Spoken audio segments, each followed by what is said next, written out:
riddle time. Riddle me this, Christian. What is it that a human can beat an animal at? What makes us better than the beast? Is it virtue? When most dogs are more faithful than humans?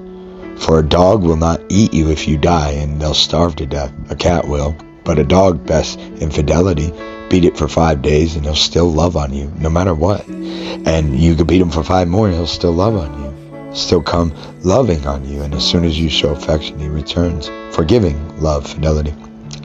If you starve them for 5 days, the same. They do covenants unto death.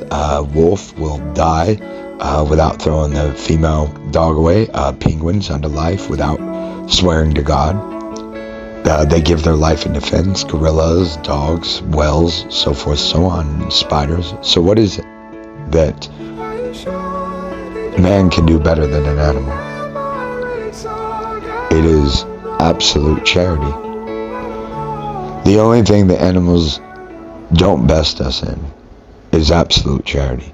That is where we will literally walk out knowing it is absolute loss and that nobody may appreciate it, but we still die for it. Like a father does an ungrateful son, or a husband would do a betraying wife, like Christ does for us.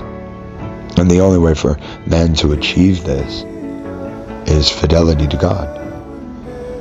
And if you don't have trust in God, then you won't have the fidelity to do absolute charity for your people, for your wife, for your sons, daughters, and so forth, for your brothers.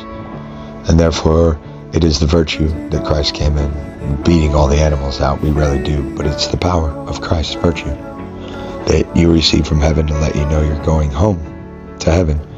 But it's never the relying on virtues, for Greeks have done this, and every man fails in it. So it's in the trust to God. It's by faith.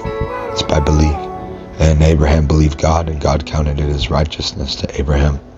And therefore, belief is trust, and trust is true. A true saint trust. And Torah is teruah, which is true. And the law of God, Psalm 119, is the truth. It's the only law of the one true God. Even if he reveals to you he's many gods, like pagans used to think, well, if they were true, they're still in the one law of the one true God, and therefore in heaven, like Socrates. And so the only thing that we could truly do is trust God, that ever produces righteousness and good. And animals do this, but they don't do it absolutely with absolute charity, such as we can, following Christ's example.